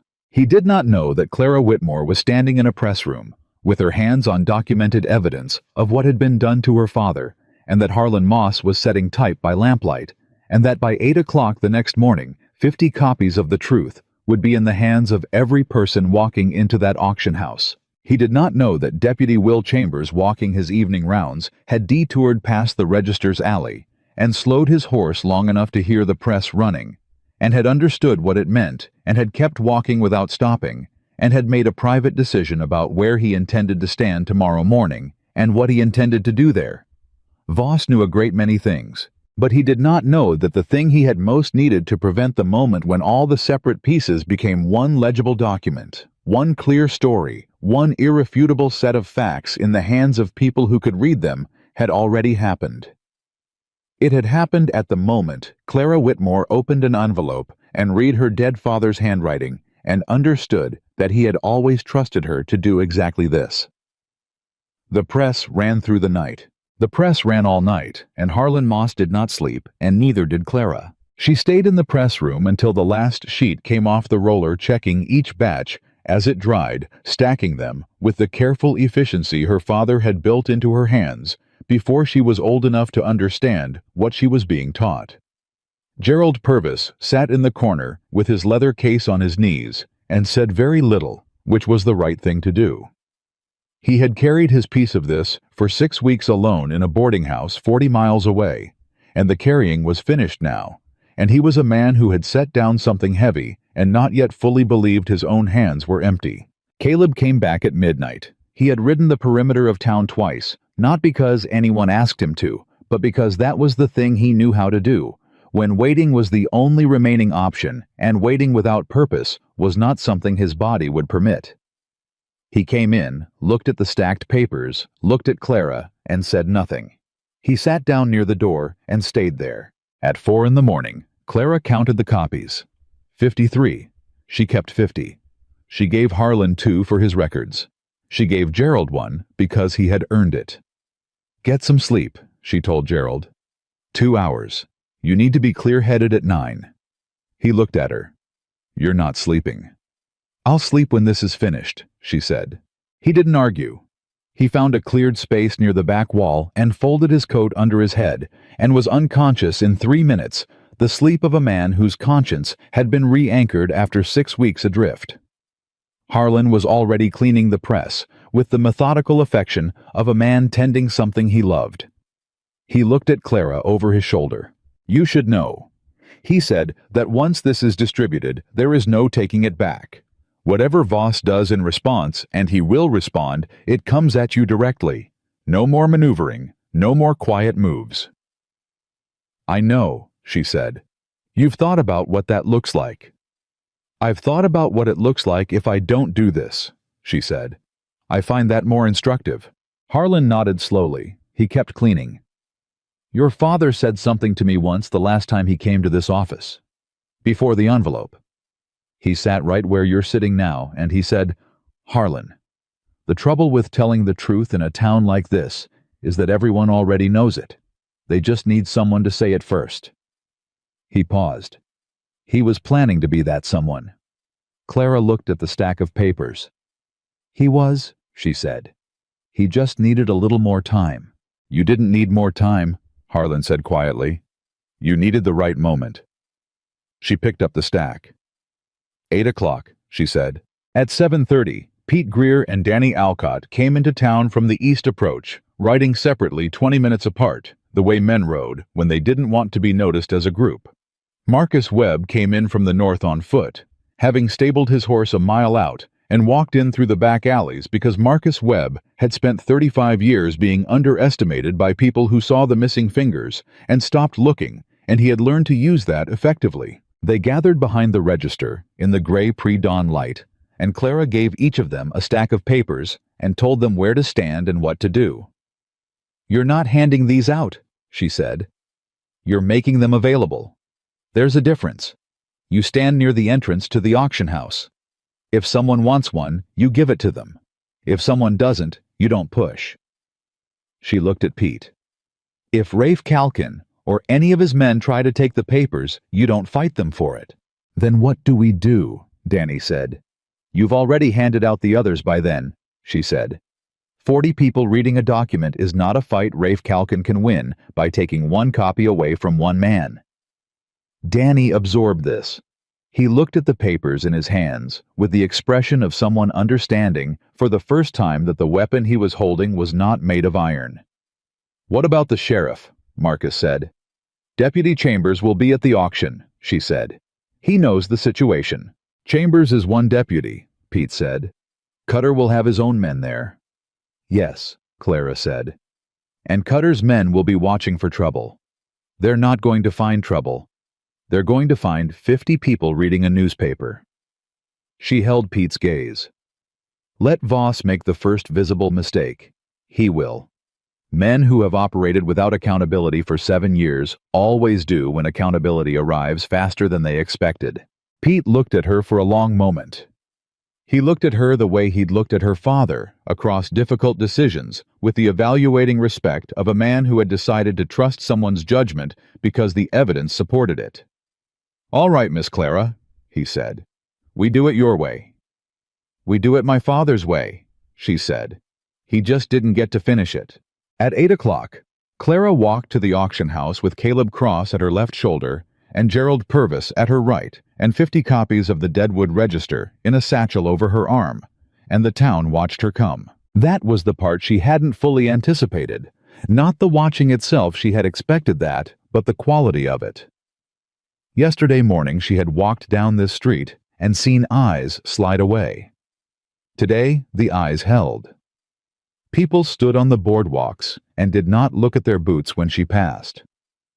A woman from the church auxiliary who had been crossing the street the previous morning. The one who had seen everything and kept walking, stopped and looked directly at Clara as she passed. She didn't speak, but she didn't look away. It was a small thing. It was not a small thing. The auction house was a converted feed warehouse on the south side of the main street, large enough to hold the county's routine land transactions, with room for whatever crowd curiosity and obligation assembled. This morning's crowd was larger than routine. Word of the accelerated auction had moved through Deadwood the way news moved in small towns not announced. Simply known carried on the current of a community that was aware, even when it wouldn't say so, that something larger than a property transfer was happening. Rafe Calkin was at the door. He saw Clara coming from 30 feet away, and his expression went through several calculations very quickly. He saw the satchel. He saw Caleb Cross.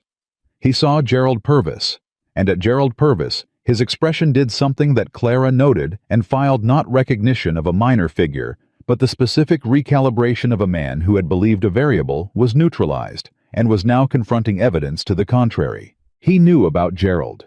He had known Gerald was gone from Deadwood and had assumed gone meant handled. He had been wrong. "Miss Whitmore," Rafe said. He stepped into the center of the doorway, not drawing, just occupying. "This is a private county auction. Registered bidders only." "I'm aware of the county auction rules," Clara said. She kept walking. She stopped 2 feet from him. "I'm also aware that county auction rules require the proceedings to be open to the public under territorial law. Section 14, paragraph 3.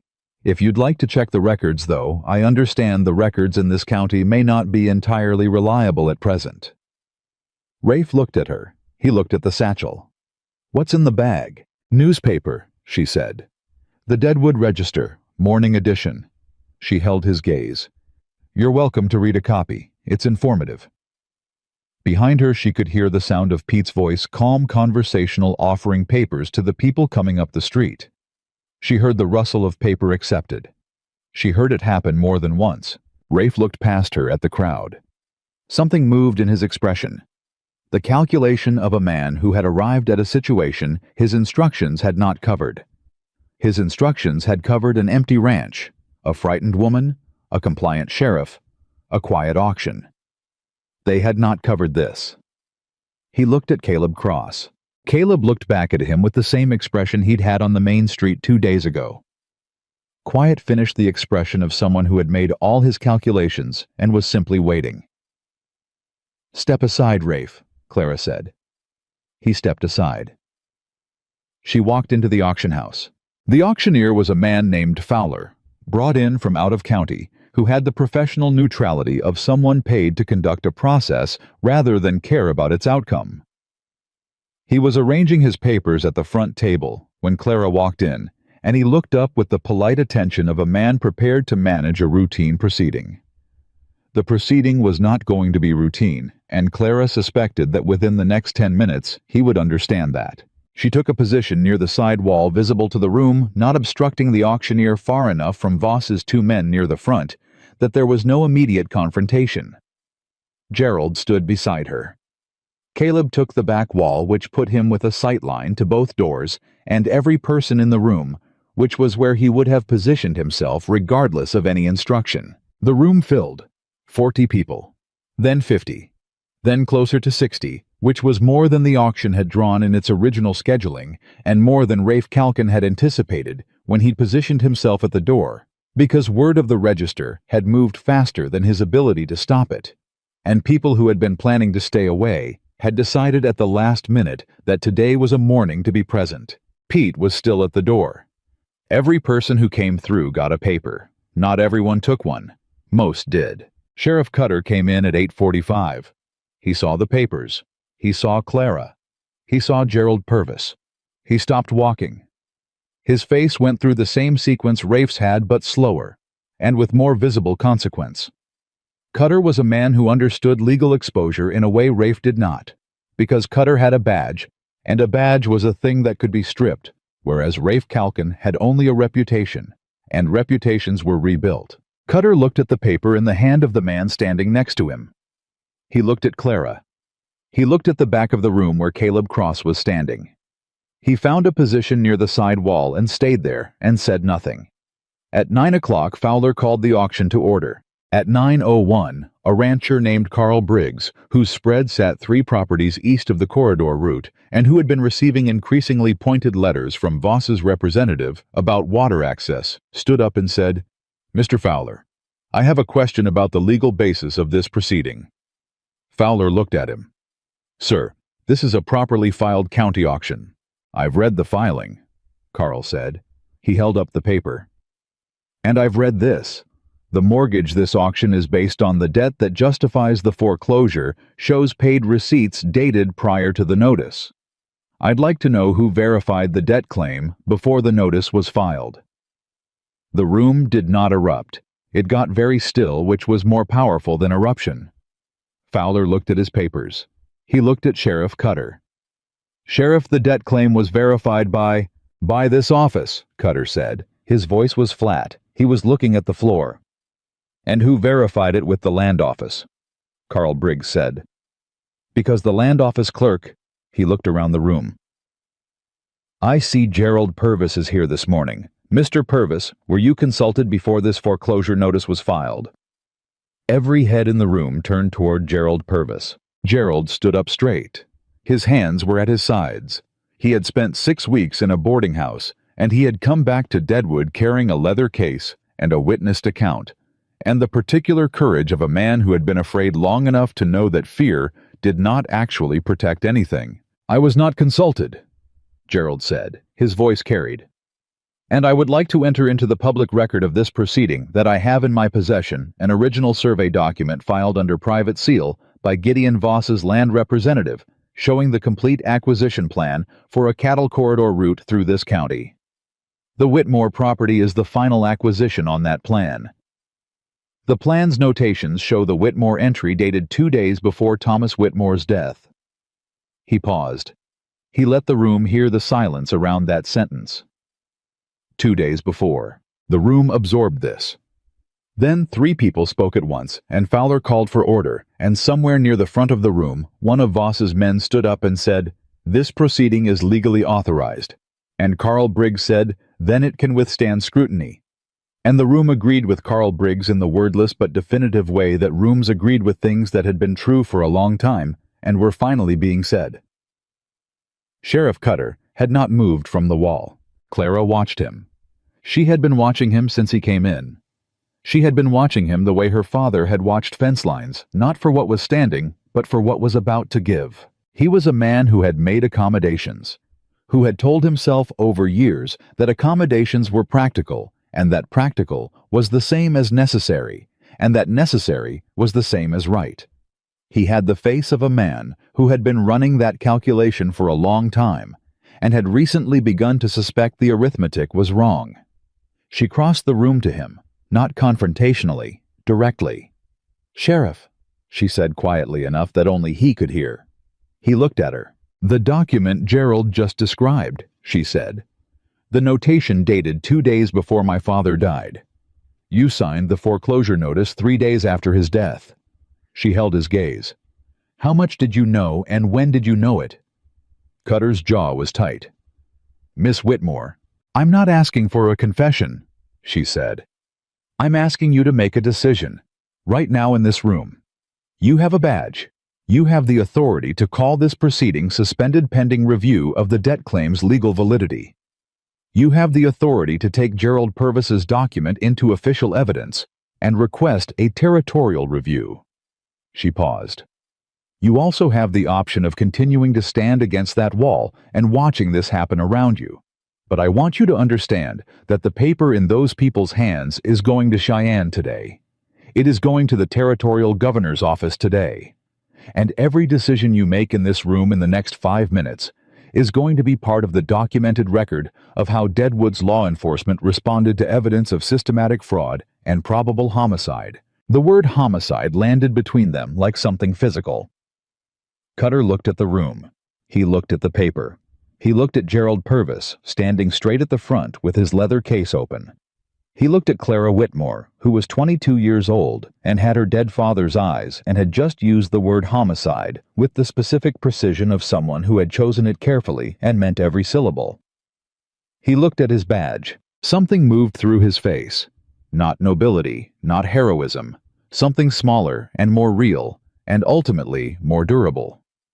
The simple arithmetic of a man who had run the same calculation too many times and had finally arrived at a different sum. He pushed off the wall. He walked to the front of the room. "Mr. Fowler," he said. His voice was loud enough for the room. "I am suspending this proceeding pending review of the underlying debt claim. The documentation presented here raises material questions about the validity of the foreclosure notice. This is now an official matter under the sheriff's authority." He looked at Fowler. "You're done for today." The room erupted, not violently. Loudly, the sound of 60 people who had been holding a collective breath releasing it at the same moment, which filled the warehouse with something that was not quite chaos and not quite celebration, and was entirely the sound of a community realizing it had not, after all, entirely lost itself. Rafe Calkin moved from the door toward the front. "Cutter, Rafe." Cutter's voice was different now, the particular flatness of a man who had made a decision and was not going to be redirected from it. "Don't." Rafe stopped. He looked at Cutter. He looked at the room full of people with papers in their hands. He looked at Caleb Cross at the back wall, who had not moved and was not going to move unless something required him to, and who would very clearly be devastating if something did. Rafe Calkin was a large, patient, methodical man. His methodology included knowing when a situation had moved beyond the tools he had available. He put his hat on and walked out of the auction house, and his 2 men followed him, and the room watched them go, and the room did not move to stop them, because it did not need to. They were going to Voss. Everyone knew it. "He'll run," Clara said to Caleb, coming to the back wall. "Maybe," Caleb said. "Men like Voss sometimes run. Sometimes they fight the documentation for years through attorneys and courts, hoping to outlast the evidence or the people who hold it." "He won't outlast this," she said. "No," Caleb agreed. "He won't." Gerald was at the front of the room with Sheriff Cutter handing over the survey document formally in front of witnesses with Carl Briggs and 2 other ranchers standing close enough to constitute an audience that could not be argued away. Cutter was writing everything down. His handwriting, Clara could see from across the room, was careful and precise, the handwriting of a man who understood that this record was going to be read by people in Cheyenne and wanted it to reflect well. It was not redemption, but it was something on the right side of the line, which was where redemption had to begin. By noon, a rider had left Deadwood for Cheyenne, carrying a sealed packet. Harlan's first printed copies. The original receipts, a certified copy of Gerald's survey document signed by 3 witnesses, and Clara's testimony written in her own hand and notarized by Harlan Moss, who held a notary commission that Voss had never thought to compromise because Voss had never imagined needing to. By 2 in the afternoon, Gideon Voss's building at the end of the main street was silent. Iron shutters drawn. No movement. Rafe Calkin's horse was not at the hitching post. Clara stood in the middle of the main street and looked at those shutters for a long time. Then she turned away. The Whitmore Ranch was a legal mess. The writ of possession would need to be formally vacated. The frozen bank accounts unlocked, the fraudulent debt notice struck from the county record. It was going to take weeks of paperwork, and possibly a territorial attorney, and certainly several conversations with people in Cheyenne who needed to understand what had happened in this county, and why it had been allowed to happen for 7 years. Clara understood paperwork. She understood it the way she understood fence posts one at a time, checked by hand rot found and replaced before it became collapse. She went back to the ranch. The door was still standing. The notice of legal possession was still nailed to it. She pulled it off with her bare hands, folded it once, and put it in her pocket. Evidence. Everything was evidence now until it wasn't needed anymore. Inside the desk was where her father had left it. The compartment was empty. She had cleared it herself, what felt like a week ago, and was actually 2 days. The wall map was still there, her father's meticulous hand-drawn survey of the county.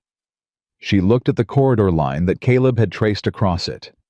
She thought about what it had cost. She thought about Thomas Whitmore teaching her to check receipts, teaching her to read contracts, teaching her to spot the place where the logic skipped a step, where the arithmetic had been adjusted to tell a different story than the numbers actually supported. He had taught her to do exactly what she had done. He had just never told her she might need to do it for him. Pete and Danny and Marcus came back to the ranch in the mid-afternoon, and nobody said much because not much needed to be said. Pete walked through each room with the quiet attention of a man checking the structural integrity of something he cared about. Danny made coffee. Marcus went straight to the fence line he'd been meaning to repair for 2 weeks and started working on it because that was Marcus. He returned to function before he returned to feeling. Caleb Cross sat on the porch steps. He had been there for an hour when Clara came out and sat beside him. Not close enough to be a statement, close enough to be a choice. They were quiet for a while. "He's going to run," Clara said finally. Voss. Those shutters, that's not a man preparing to fight. That's a man buying time to move money. Probably, Caleb said. But the territorial record is already moving. And the Wyoming cases with what Gerald's map corroborates those jurisdictions will be notified. He can run, but the documentation travels faster than he does now. Will it be enough? Caleb was quiet for a moment. For the ranch. Yes. For a full criminal prosecution. He paused. That's going to depend on Cheyenne, on whether the territorial government decides the public record demands action. It usually does when the public record is clear enough and loud enough and distributed enough that ignoring it costs more than acting on it. She thought about 50 copies in 60 pairs of hands. About Carl Briggs standing up in the auction house. About Sheriff Cutter's handwriting careful and precise. It's loud enough, she said. Yes, he said. It is. Another silence. The ranch made its sounds around them, whined the creak of Marcus's hammer at the fence line. Pete's voice saying something to Danny inside the house. What happens to you now? Clara said. Caleb looked at the yard. I gave 4 years of documentation to the legal record today, he said. Whatever Voss's attorneys try to construct the claim that I'm a disgruntled former employee, the Wyoming families are part of that record. Gerald's map is part of that record. Your father's witnessed account is part of that record. No single piece of that case is mine alone. He paused. Which means the liability of my name being on consortium documents is substantially reduced by the weight of corroborating evidence. That's the legal answer, she said. He looked at her. I mean, what do you do now? She said.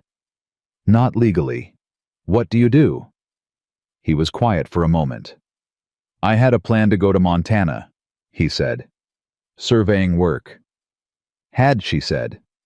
Had, he agreed. She looked at the fence line where Marcus was working. We have about 40 fence posts that need replacing before winter, she said. The North Pasture water line has a slow leak that Danny's been patching for 2 seasons instead of fixing properly. The bank accounts need to be unfrozen and reconciled, which is going to require someone who can read a ledger without flinching. And Pete is many things, but a bookkeeper he is not. She paused. And the county records office needs a new clerk since the previous one appears to be staying in Salvation Creek for the foreseeable future. Caleb Cross looked at her. That's a significant list. It's a working ranch, she said. The list is always significant. He was quiet. She didn't fill the quiet. She let it be what it was, the silence of 2 people who had spent 3 days building something under pressure and were now sitting in the aftermath of it evaluating what remained. I'm not much of a bookkeeper either, he said. You read that consortium letter clearly enough, she said. And you organized 4 years of documentation in a logical evidentiary sequence. I'd call that bookkeeping. Something moved in his face. The shadow of almost amusement. And beneath it this time, something that didn't stay beneath. Something that came to the surface and stayed there, not performed, not careful, just present. The expression of a man who had been traveling away from something for 4 years and had arrived unexpectedly at something worth traveling toward. The fence posts, he said. The fence posts, she said. I reckon I could look at them, he said. I reckon you could, she said. He didn't get up immediately. Neither did she. They sat on the porch steps of the Whitmore Ranch as the afternoon moved toward evening, and the land around them was the same land it had always been, the land Thomas Whitmore had built from nothing. 1 fence post at a time, the land Gideon Voss had tried to take with paper and fear and a notation dated 2 days before a death. The land that had survived because a woman had known how to read a receipt, and a man had known how to stay when every instinct he'd built told him to keep moving. In Deadwood that evening, Harlan Moss printed his second run, 300 copies. He sent them north and south and east and west to every paper in the territory that hadn't been compromised, to the territorial governor's office, to 2 attorneys in Cheyenne, whose names Caleb had written down from memory. Deputy Will Chambers walked his rounds that night with his badge on his chest and his head up, and he walked past Voss's building, and the iron shutters were open, which meant the building was empty, which meant Gideon Voss had made his choice. It did not matter. The record was already written. The evidence was already moving. The names were already named in ink and type in 300 copies, traveling across the territory, in saddlebags and stagecoaches, and the hands of men and women who had been waiting without quite knowing it for someone to say the true thing first. Thomas Whitmore had always known that was what it took. He had just needed his daughter to be the one to say it. She had said it plainly in black ink on paper, in a room full of people who could read. And in Deadwood, that was the beginning of the end of silence, and the end of silence was the beginning of everything else.